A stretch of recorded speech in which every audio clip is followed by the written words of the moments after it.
Yeah. Good morning. I love this. Some Sundays, well, actually, almost every Sunday, I don't. I know it looks like I call the musician up and I tell her, you need to sing this and you need to do this and you need to do that. And then I'll call Vance up and say, Vance, you really need to talk about this and talk about that. But the truth is, God does it. And I say, okay, divine, use me. And Ellie says, divine, use me. And Vance says, divine, use me. And then we come together and we're like, wow, it's so cool. I love it. I love the way that God works. I love the way that God works in my life. So I have a great talk prepared for you today, by the way. It's the best talk ever. Didn't you know? Didn't you know that? Well, we're talking today about making it real. That's what our month is about. It's about making it real. And what is it? What is it? It is the divine. It is our connection to the divine. And I wonder, for some of you, what do you think God is? Anybody? That was a What? What? What do you think God is? What? Everything. Right here. Everything. Right here. Right Vance. now. It's us. Us. As well as everything. Energy, yes. Love. So if God is love, and God is energy, and God is everywhere present, then Vance must be love. Right? Ellie, Kathy, Maria, all must be love. Now, the problem is that we have this idea of love, what love is, and we put down, I'll say we, okay, me, I'll say me, I put down the idea, as I was growing up, of a conditional love. And I'll not blame it on my parents, I'll blame it on society. There's more of them. Right? There's more people to blame there. There's more people. And I have to say, I have a religion of origin that I was brought up, and it was very confusing for me. I was brought up Methodist, and I love Christianity. I'm a big Jesus lover, so I just have to tell you that. I love my Jewish sisters in the house. So, but I love Jesus. And I remember Jesus talking about God is love. But then I remember the church that I was going to also talking about a God that was vengeful and hateful. A God that punished you if you didn't do what God wanted. And it was very confusing to me. How can God be love? And then how can there be punishment? How can God be love? And then the idea was, well, the punishment is for the betterment of your soul. So it's okay that God can punish you. It's all right. That's what love is punishment. Didn't you know that? And me as a kid growing up was like, well, that's not right. I knew it intuitively. I knew. And I think we all know. We all know that true love isn't about that. Unconditional, pure God love is only love. It's only love. It does not include harm. It does not include fear. It does not include discrimination or meanness or any of that stuff. It doesn't. It's only love. Pure, unadulterated love. And that's the stuff that we're made of. But we forget. So we're going to talk about three things today. I'm going to talk about questioning your assumptions, becoming a spiritual activist, and making it real, the 5-step program of affirmative prayer. Buddha said we are what we think. And our great founder, Ernest Holmes, said, change your thoughts, change your life. Mark Twain said, if you think you can, and you can. If you think you can't, you're right.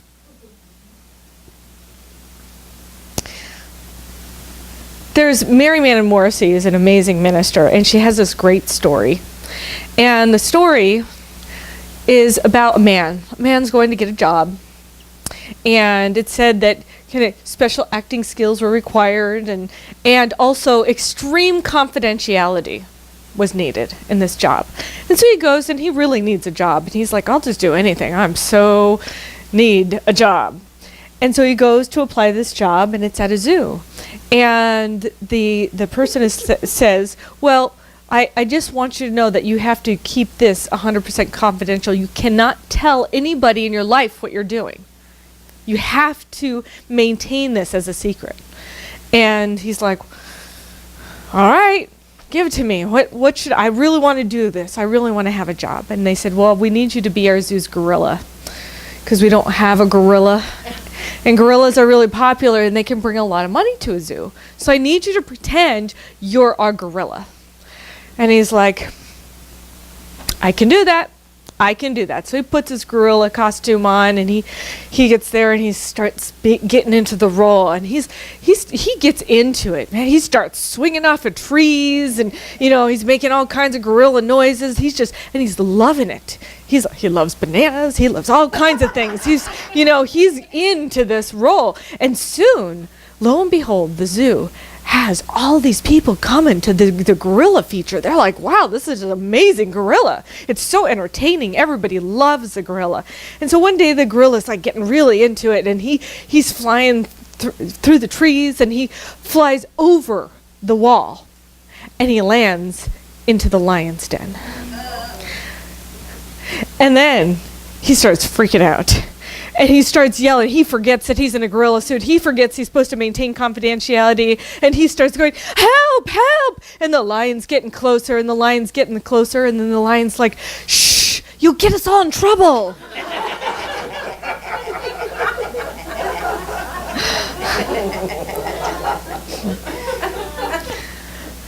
But isn't that funny? Because all of the time, I would say, I think what I've noticed about humans is that we feel like we're alone doing the thing that we're doing. We feel like, oh, I'm the only one this has happened to. I'm the only one who's, I don't know, I could list some things, had abuse. I'm the only one who's experienced a death in the family. I'm the only one who has trouble with substances. I'm the only one with money issues. People often forget that we're all connected and we're all part of the one. And it's so easy to go into the space of forgetting that we're all in the same boat. We're all in the same zoo together. And we have our earth suits on, and we're playing our roles, and oftentimes we don't even know who we really are. We forget that underneath all of that, there's something that is holy and divine. There's some part of us that has never been hurt, that's never been abused, and that's never had money issues. And that's the part of us that is the divine, holy expression of God. And we can't be separate from it, ever. I was talking in Foundations class about how God is everywhere present, but each and every one of them are individualized expressions. And I used an example, I love the example of a diamond.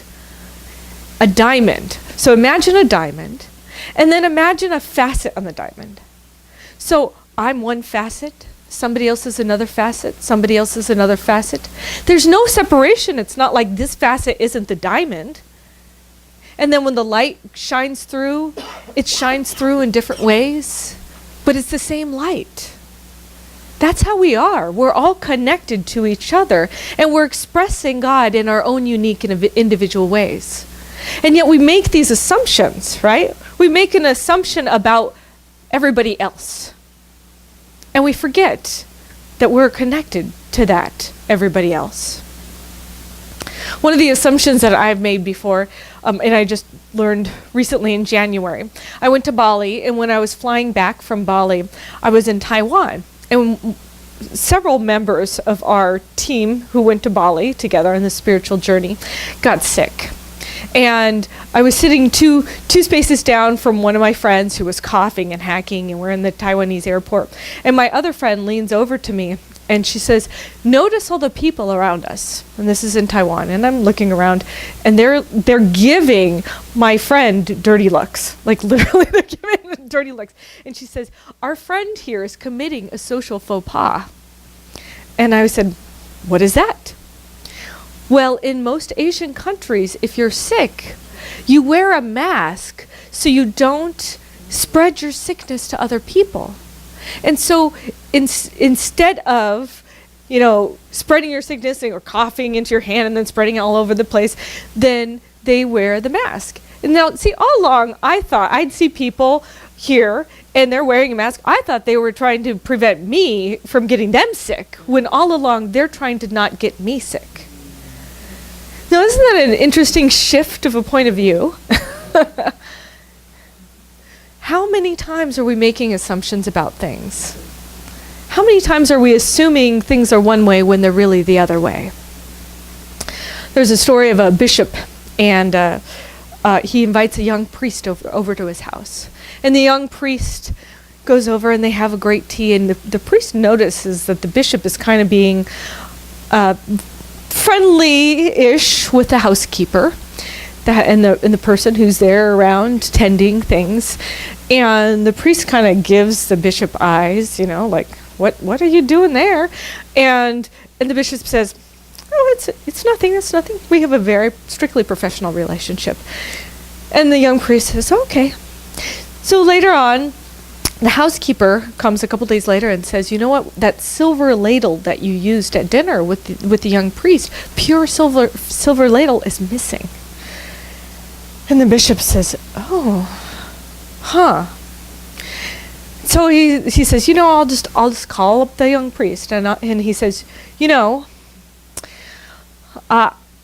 "I'm not going to make any assumptions that you did, and I'm not going to make any assumptions that you did not. And I want you to know that the silver ladle we were using for dinner has been missing since our dinner."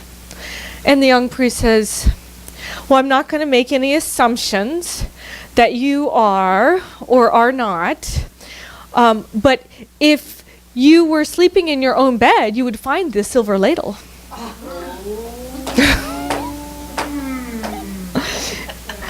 Ba-dum-bum-bum. Was that too inappropriate for a Sunday? Oh my gosh.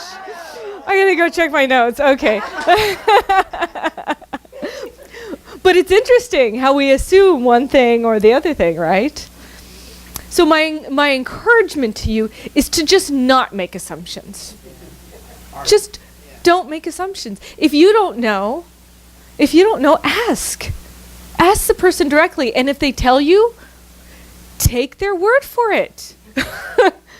Take their word for it. Be honest with each other. And if somebody says, "I didn't do that," assume that they're telling the truth.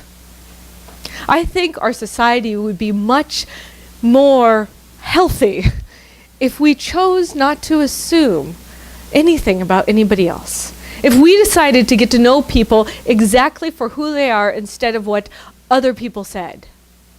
If we decided to make our own choice and our own decision, and what if our own choice and our own decision came from that God place? Came from that place of, I am the divine, you are the divine, and I'm going to talk to you as if you were the most holiest person I've ever met. And do that to somebody who's homeless. So I'm going to encourage you to question your assumptions.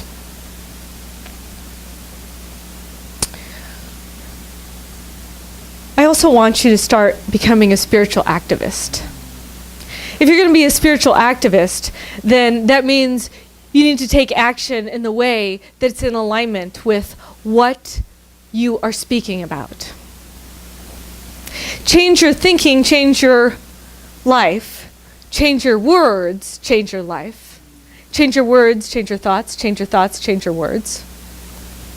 The question is, what do you want to be creating in your life? Ross Perot said, the activist is not the man who says the river is dirty. The activist is the man who cleans up the river. So I want to encourage you to clean up your thoughts. Clean up your thoughts. How can you be thinking in a way that's in alignment with God is all there is? And what is happening is exactly the right and perfect outcome of what needs to be happening in this moment for the fulfillment of the greatest and grandest vision of every person on this planet. What is happening right now is exactly the right and perfect thing. Every moment. Every moment. What if you were thinking that? Reverend Deborah Johnson said, God does not create, consciousness creates, which means your consciousness. She said, consciousness creates using source energy.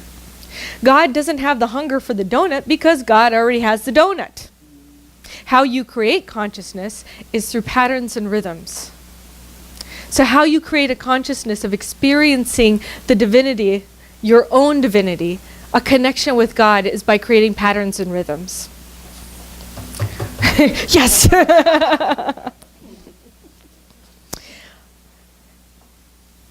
And Neil Donald Walsh said, God is an essential essence that permeates everything, the prime source of unlimited intelligence and the prime force of unlimited creation.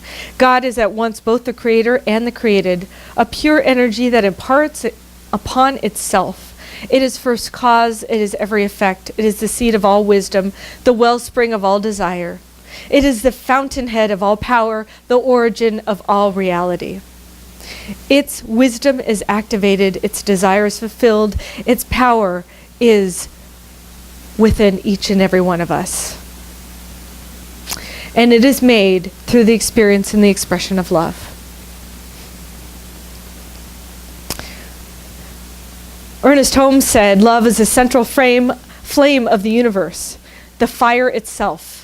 It is written that God is love, and that we are its expressed likeness, the image of the eternal being.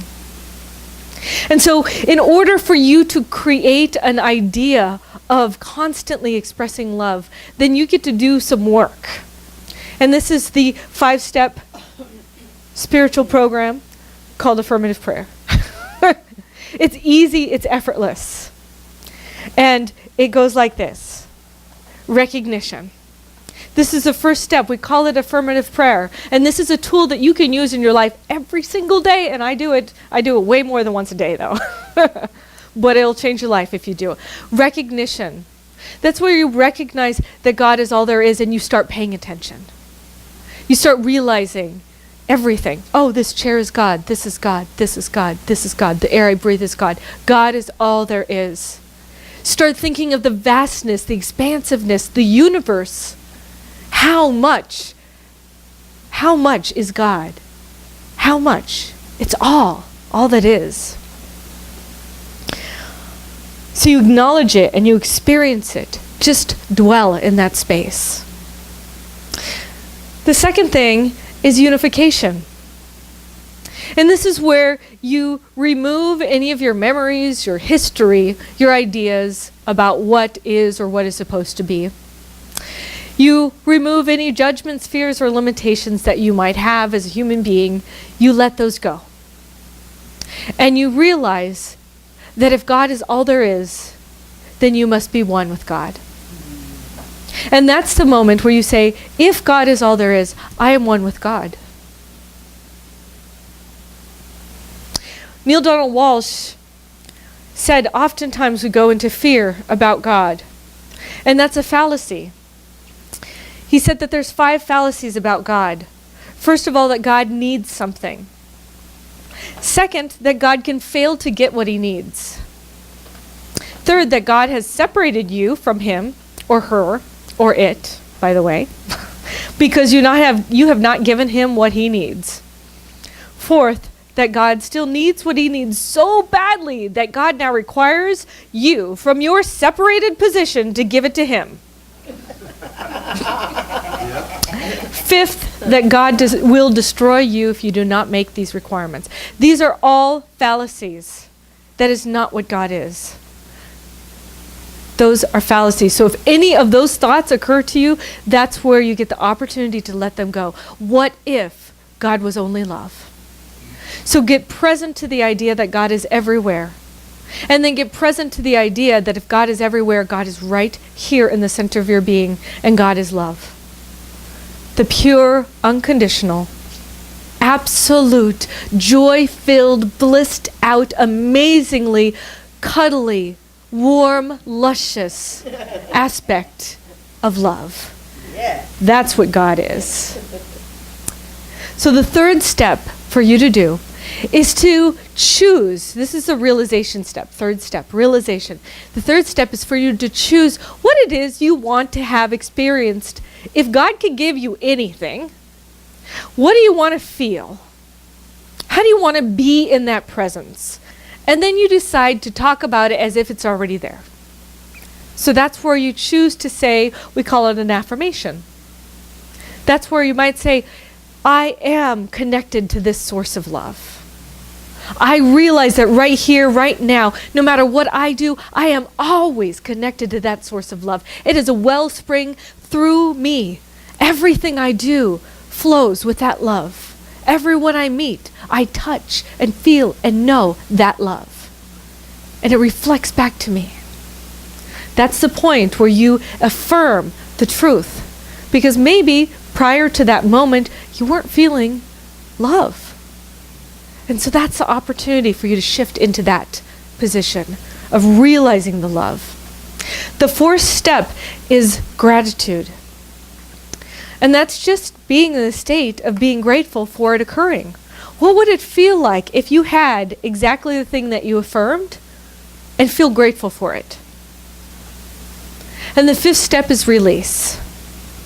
And that means when you state this, or you declare it, or you write it down and you release it, that means that you're letting this word go. This is a prayer. You let the prayer go, and you let the universe, who has all resources, all abilities, everything possible, you let it create it for you. And so you let go of all attachments to what it looks like when it happens, because it's actually already happened, because you already felt it when you were in that present moment. And as you feel it in that present moment, it continues to expand and expand and expand. And so that's the simple and easy way for you to absolutely shift your life. Question your assumptions, become a spiritual activist, and practice affirmative prayer, recognition, unification, realization, thanksgiving, and release. And that's an easy, simple way for you to transform your life and everybody around you. I've used it, and I would encourage you to step into taking this on this week for your life. Are you in? Yeah. All right, good. I'm in too. Let's play. Oh, let's pray. Let's play and pray.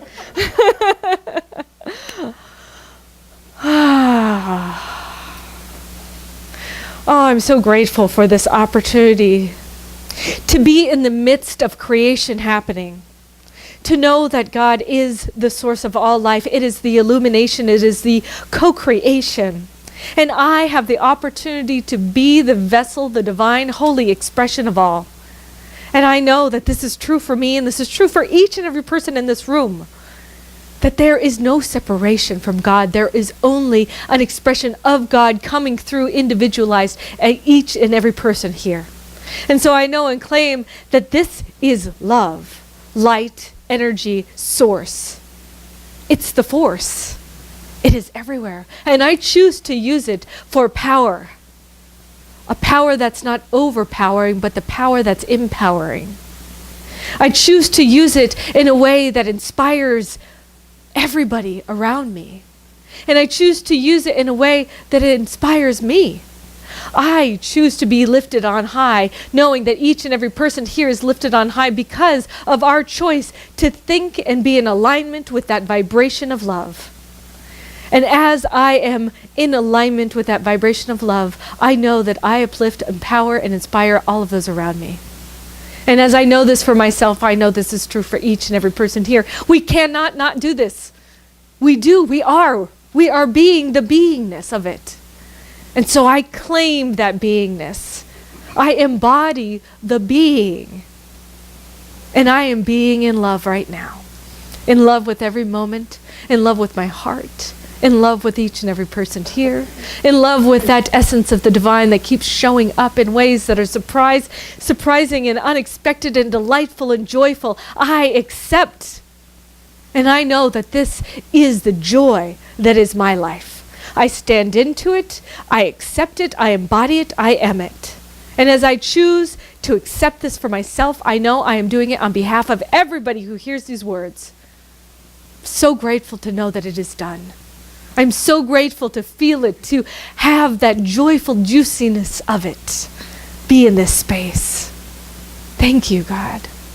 Thank you, God. Whew, I let this word go. I let it be. Yeah, and so it is.